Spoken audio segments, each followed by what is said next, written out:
G'day everyone, welcome back. Welcome back to the shed, I suppose. This is your first time joining us.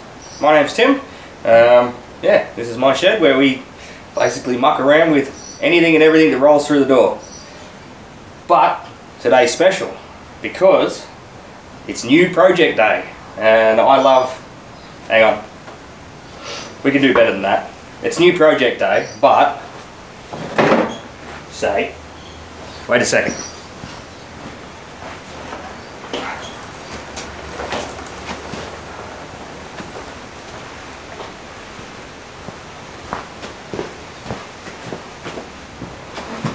That's better.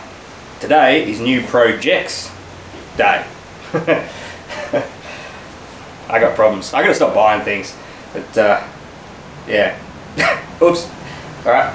Let's have a look at what we got and see what we're gonna do with them. Alright, well, I mean, as wonderful as the internet can be, sometimes it's a dangerous place for a person like me that's rather low on impulse control when it comes to buying things. Now, what we have, although they look very different, they're actually the same, almost the same bike. These are a Kawasaki ZXR250. Now, they're relatively common in Australia, I suppose. We seem to have got quite a few of them, but they're not so common overseas, especially Europe and America. I believe there was not many at all. Essentially, 250cc, 4-cylinder, learner approved road bike. So yes, they're 4 cylinders, 250cc's. They've got pistons in them about this big. But let me show you the tack. So the tacho on both of these bikes run out to 20. That's 20,000 RPM. Now, these are back in the day when motorcycle manufacturers just didn't really care. They just did what they wanted. Now, I'm not a motorcycle expert by any means. I'm not an expert on these bikes at all, but my first bike that I ever got was it's called a Suzuki Across. Now, it belonged to the same family of 4-cylinder 250s.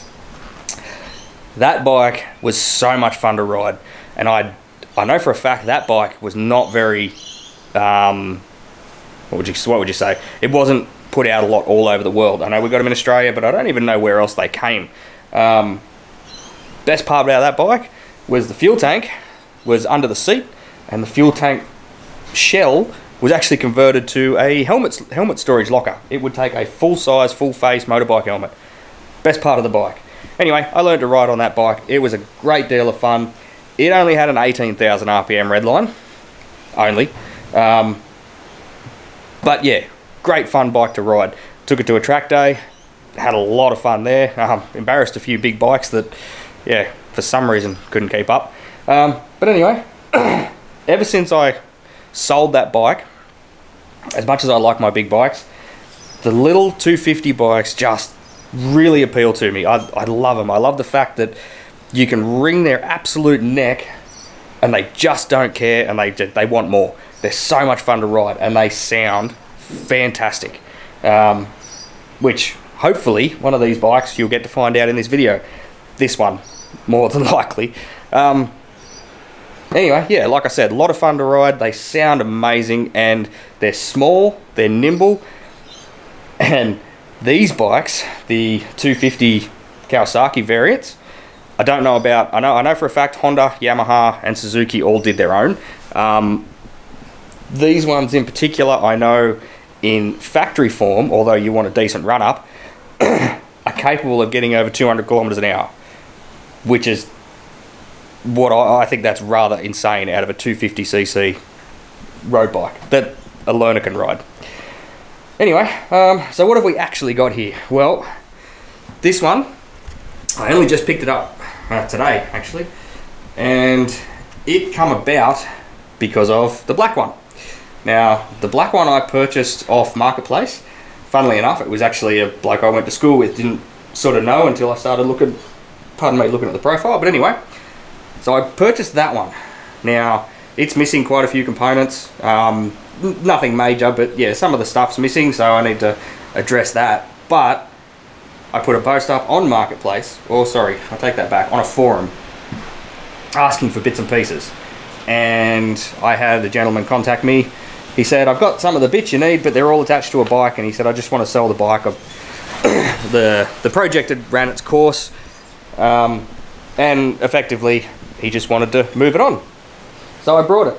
Now, the reason why I say they are the same bike, even though they do look quite different, this one actually has a full, I'm gonna pronounce it as Tiger, but it's TYGA. And from the research I did, it's a European company that made body kits for bikes. It's a very high quality body kit looking at it. And it turns that bike into almost a, it looks very much like an R6, like a fairly pointy, sharp, I mean, I'll walk you around and show you the front end. This would have had exactly the same body kit as this, as factory. So, you know, there's some differences for you. So the whole nose cone front fairing assembly is completely different. It's got a tank cover to make the tank look a bit wider, give you a bit better knee indents.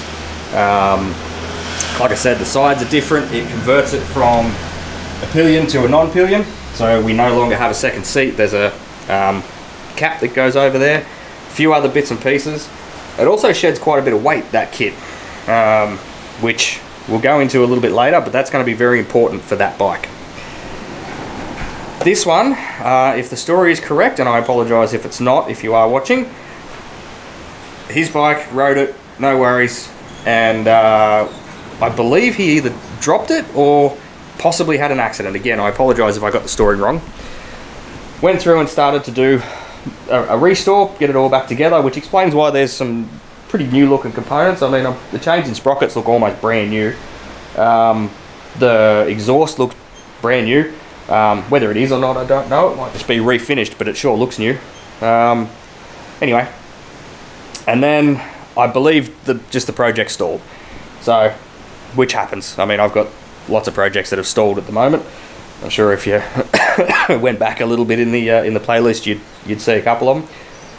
But anyway, so that's where we are. I think today we're going to focus on this green machine. It's, how many Ks have we got on it?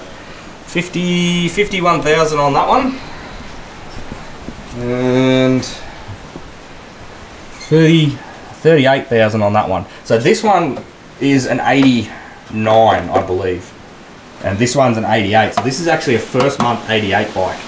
This one is almost the very first that ever come out, and you can see there's a few differences in the frame. And so this one doesn't have like the rib in it that this one does. Both aluminium frame, however they are a steel rear subframe, which I don't fully understand. This is a tubular rear subframe. That one is actually like half-inch box section subframe, which is a bit odd. But yeah, that's what we're going to do. I'm going to pull some fairings off, and we're going to have a good look at what's going on under it. Now, the biggest kicker for this, which is not going to kill us for today, but it's going to slow me down, is I don't have a key. So I'm going to have to order a key, and then hopefully I can get all the ignition barrels and everything all matched up. So, but yeah, pull some stuff off first. I'll get this tank off. I don't think anything's really bolted so much, so it shouldn't be too big of a... Alright, so, like I said, I don't think anything's really bolted.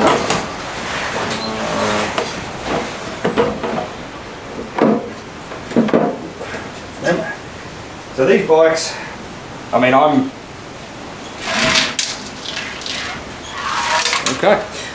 very much biased when it comes to Kawasaki's. I love them. They're my brand of choice, if you would. And I mean, I've had other bikes as well, but I don't know, I just like them. I like Kawasaki. To me, always seemed to be that brand that didn't really give too much. I mean, in the early days anyway, they didn't seem to be ahead of their time when it comes to suspension or anything like that. Their bikes, early days, you know, 60s, 70s, they weren't the bike that you would do twisties on, reportedly. Obviously, I'm not that old, but they were always the company that if they wanted to build an engine that was just stupid and big, they would, and then they just throw it in a frame. That to me just, I like that sort of thing. It's like, you know, we're just going to build something big and throw it in, and if you can't ride it, that's not our problem. What do we need? Philip said. So, yeah. Anyway, I just like them. And as I said before, I had the Suzuki 4-cylinder variant, and it was just a great fun bike. And I always wanted one of these. Also, even though, like I said, Kawasaki weren't known for having the best handling bikes, these, when they came out, of the 250 4-cylinder variants, these actually had the best suspension setup on them, in my opinion. Let's just put that right out there. That's my opinion. I've never ridden one of these either, so everything I'm saying is more based on research on the internet and, you know, just having a look at them basically. I can't wait to ride it. It's going to be fantastic. But these come out with upside down front forks, and they also come out with twin disc front brakes, and twin piston twin disc front brakes as well, with floating calipers. I don't believe the other manufacturers did. I could be wrong. I'm happy to be proven wrong. But yeah. These also had fully adjustable, well, when I say fully, they're compression adjustable, and they are rebound, preload and rebound adjustable compression, rebound dampening, sorry, say it right. So yeah, quite a lot going on with them really. And although I'm not into track days so much, I think these would be such a fun little bike to have as a track bike. You'd certainly have to ride it pretty hard, but I think it'd be a good fun bike. Now, the plan for this one, because I believe it to be more or less in a running condition, although I don't even know if it turns over yet, to be honest. I haven't. It's got, as I said, it doesn't have a key, so I haven't tried it. But this one is a lot closer to being in a running condition. So this one's basically going to get put back together and just ridden around. This one, on the other hand, is a different story. Now, these things, when they come out, had 45 horsepower at the crank, so you know, less than that at the rear wheel, obviously. And they weighed about 100 and, depending on what page you read, they weighed about 142 kilos or 145 kilos dry. That's curb weight, no fuel. Well, not curb weight, sorry, that's no fuel. So that switch about there. And I reckon we can improve on both of those things. Now, I have seen some videos getting around where with a slip-on, yeah, that comes out pretty easy, sweet. With, yeah, sorry, sidetracked. With a slip-on muffler and a good tune, you can get them to about 37, 38 horsepower at the rear wheels. Rear wheel, which is that's pretty decent, nothing to sneeze at. And also I think we can certainly shed some weight off that bike. It's already been pretty decently done by, you know, removing the pillion seat, and the entire body kit is a lot lighter as well. So I think we can go further. Rear subframe, as I said, steel. We're not carrying a pillion, so we don't need that much strength back there anymore. I reckon we can make an aluminium rear subframe for that. We can replace sprockets with alloy sprockets instead of steel. There's a lot we can do. I can replace a lot of the bigger through shafts and things like that with titanium shafts. I can replace bars with titanium bars. If we can get that bike to strip, I don't know, 10 kilos? That's a lot, but if we can get it to strip 10 kilos, maybe. We'll see. And then do some more work to it. I've got some ideas for some full custom exhaust. The engine of this one, sorry, I do have, it's outside. It's going to get a full, more or less full rebuild. It's going to get port work on the head, complete custom exhaust, ignition mods, and if I can find it, I haven't been able to successfully come up with it yet, but I would like to try and put slightly oversized pistons in it. You have to be careful doing that because that's going to adversely affect the RPM, but you know, we'll just see how we go, eh? Alright, that's enough of me yabbering. I'm going to pull some more stuff down here. I might pull this battery and see if it's got any charge in it. I doubt it. And then we'll pull the ignition barrel and see if we can get to the tumbler on the back and see if we can't get this thing to crank.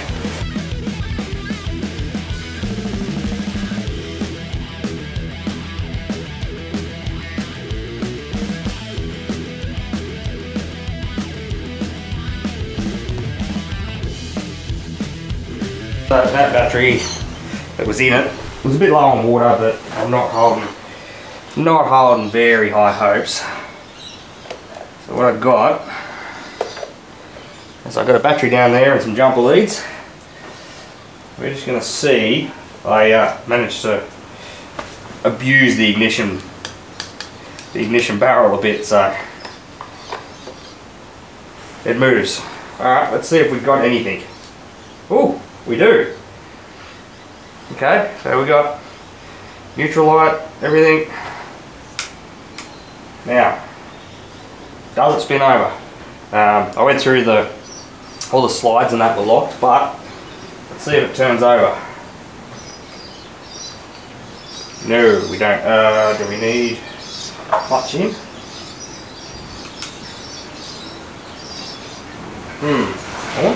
On works. Pass works. High beam, low beam. We're in neutral, so no, we shouldn't need. Yeah. Unless there's just not enough go juice. So, we got it hooked up, we got lights. I did get it to turn over, it was just a dicky switch. I have put some fuel down it. I'm not holding high hopes because it does turn over pretty slow. But just, oh, and the choke doesn't do anything. No, no, maybe, no, that's gonna break.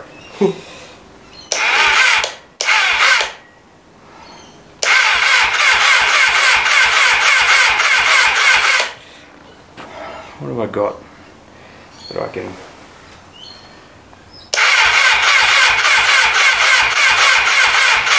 Very lazy. Very lazy. Pass this. Ooh, yep, plenty. Pass the slides. More than enough to hydraulic lock it on fuel. Out of the way.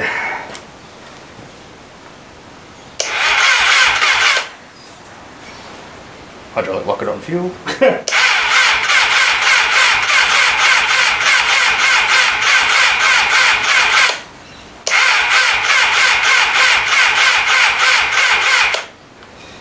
Something tells me we're not getting spark. Well, no. I think it's just not spinning over quick enough. Yeah, well, that makes sense.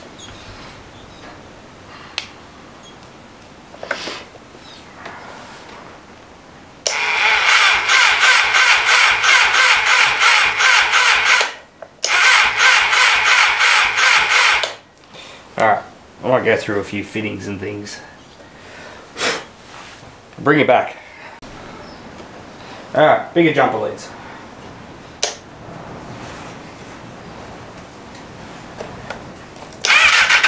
Oh, that's a bit better.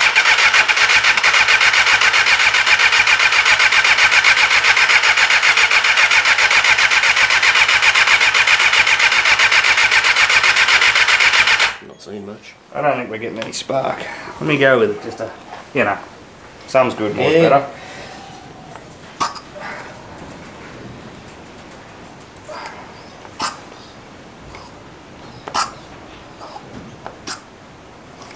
I haven't even been through to see if any of these connections are good or not, but anyway.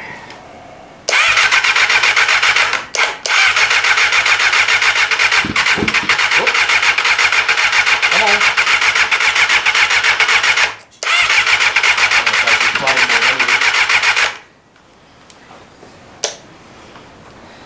We got a cough. Ooh. Slightly better than nothing. It keeps dropping out. No, that's that one. Is it that one, is it? I think so. There we go.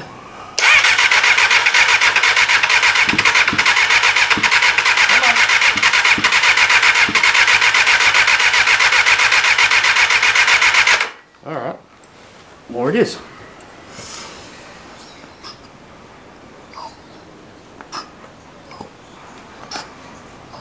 Well, we know we got spark. It's always a start. It is.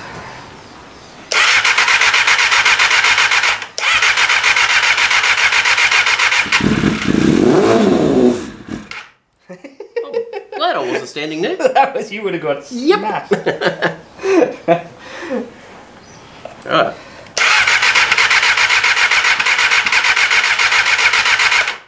I'll put some more fuel down the bowls. Okay. Let's see anyway. Yeah. Force fed. Yeah, I'll just try not to push the needles off their seats. Mm-hmm. There we go. So here we go. Not that I expected to idle at all. Never know. It won't. I don't know. Let me reset you first. So you can get a better view.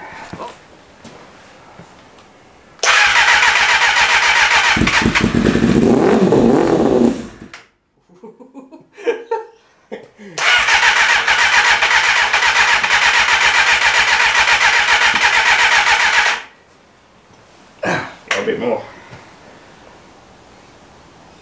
Thirsty bugger. Sounds nice. Of course it sounds nice. It's a thirsty bugger for a 250.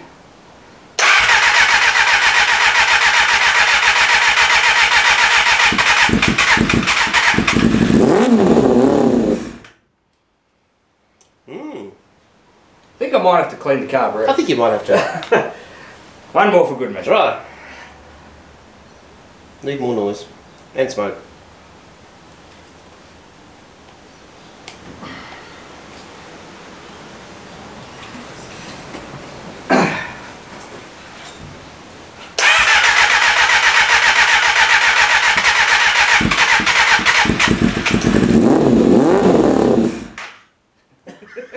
I'm not quick enough to catch him.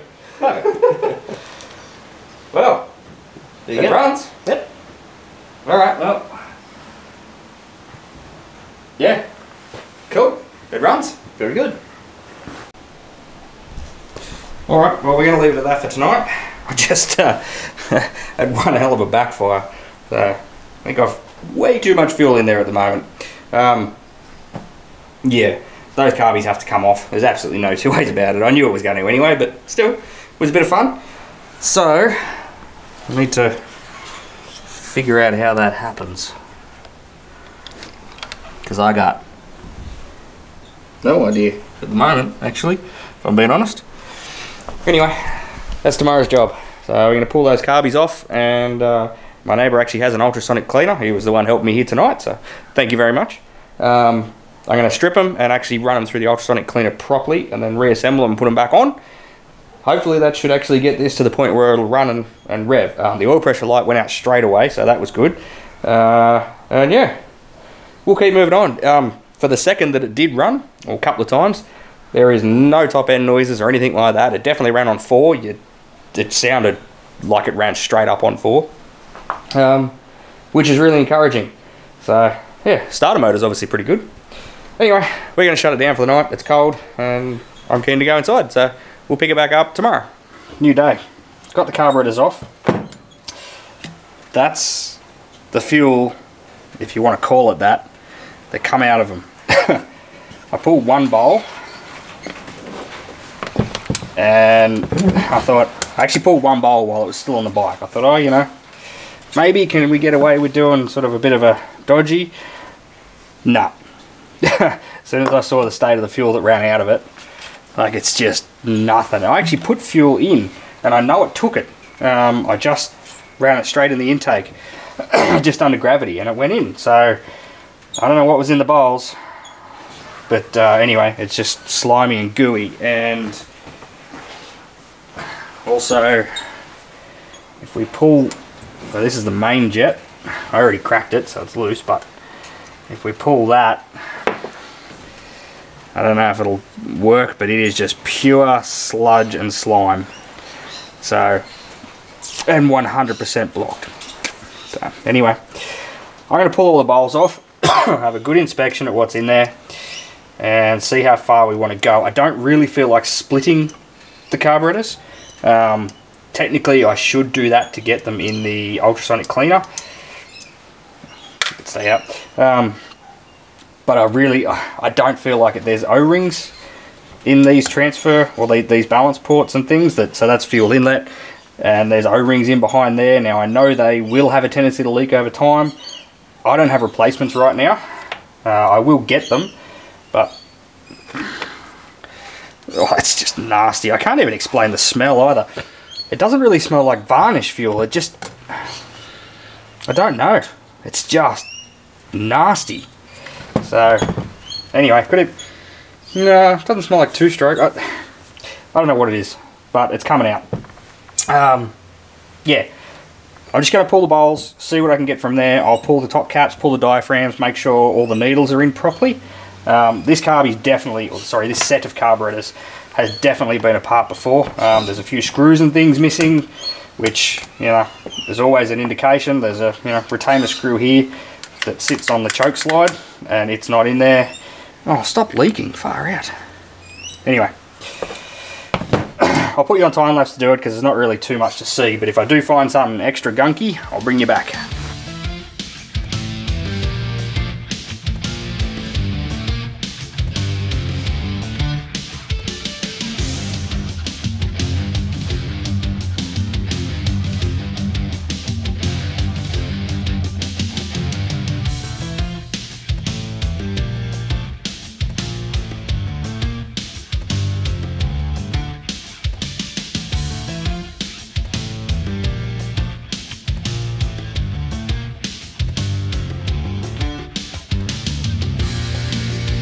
Well, they're all back on the bike. They're probably some of the worst carburetors I've ever come across. They didn't sort of look bad, when you pop the bowls off. I mean, I've had some where I've popped them off before, and there's just full of debris, dirt, rust, chunks, whatever. It wasn't that bad, but every single jet and almost every single gallery was blocked. So it just whatever the manky fuel was that was in there before. Actually, it may have even been possibly had ethanol in it, and that was sitting in there. Although, yeah, don't know, the gaskets and seals weren't swelled. Either way, they were nasty. So everything's cleaned out. I even had to resort to using jetting drills to poke through the jets because I just couldn't get bits of wire to go through. It would not break the crud that's in there. So anyway, we're all back together. I did actually buy a brand new battery for it, so we're going to see. I've got a little bit of fuel in my little syringe here, and it's just got gravity on it. Filled it up until it stopped, so all the bowls seem to be full. They don't seem to be dribbling down through the carburetors, so we're going to see. I'm pretty confident that it should actually just fire up and run. Whether it runs well remains to be seen. I'm going to put some earmuffs on though if I can find some. Last night I had a hell of a backfire because I flooded it. It's completely my fault. I flooded the crap out of it. And then I was cranking it, and anyway, there must have been some residual fuel just laying in the pipe. Boom! Anyway, scared the bejeebers out of me. Right, we're going to get you set up and see if she'll actually fire up and run. Right. Okay, choke.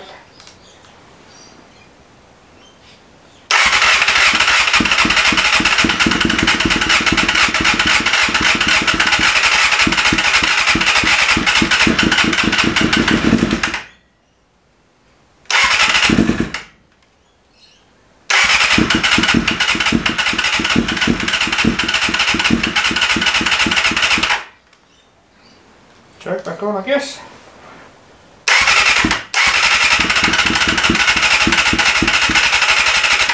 Alright, let's go a little bit of spray.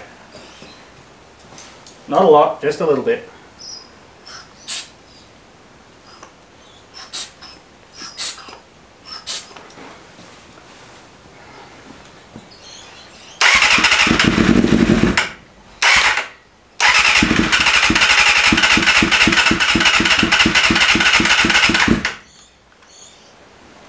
Choke off.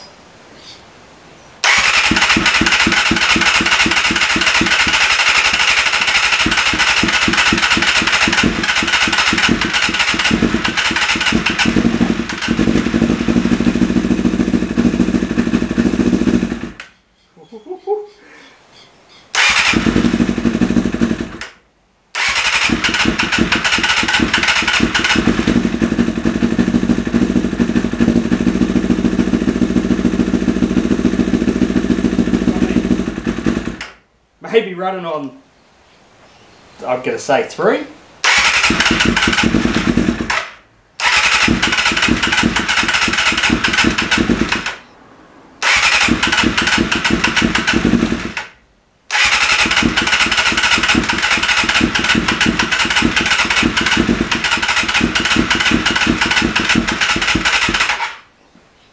Try to give a choke.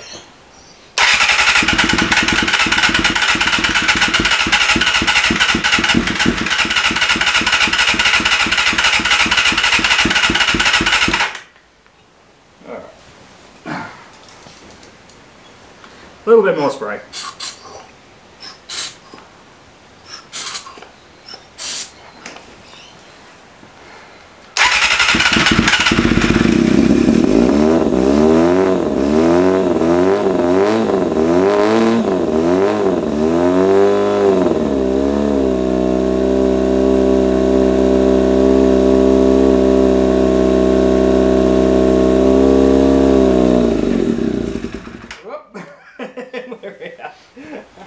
We're getting no choke.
That was just about to run out of fuel in the bowls.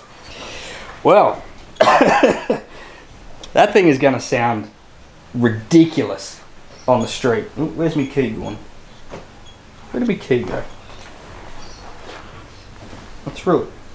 There it is. Let's just turn the ignition off. That thing is going to sound ridiculous on the street. That exhaust is not big. Well, big, but not big. So, anyway, and I thought I saw, I don't know if you caught it on camera or not, but she shot a couple of flames out, so, yeah. That's going to be wild. It is running ridiculously rich. Like, ridiculously rich. So, we're going to have to address that. I sort of had a suspicion that the idle mixture was set really rich. It was 3.5 turns out from bottom, which to me seems like a lot, but anyway, we'll see. That's a bit further down on the road. I think what we're going to do though is we're going to leave it here. So, I mean, it runs off itself, you know, put the tank on over there, put the tank on and, you know, it'll sit there and run. Not well, but it will. So, yeah, we're going to end this video here. Next time, we're going to go through and we're going to service it, because I'm quite certain that the oil is now heavily diluted with fuel. Again, my fault. So I've got new oil filter and oil to go in it. The air filter actually looks in really good condition. It's already a high flow uni filter, so that's good. I'm going to try and source a new ignition barrel, so barrel and key, and hopefully I can get the whole thing keyed together. And then we're going to turn our attention to bodywork. Now, as you saw, this thing's had fairings on it. I've also got a whole heap more fairings as well, so I'm going to pick the best of everything. We're going to get it together and get this bike looking like it should again. And who knows, I may even slap some fairings on it just enough so I can get a seat on and just see if it goes around the corner. Maybe, who knows, I might get in trouble.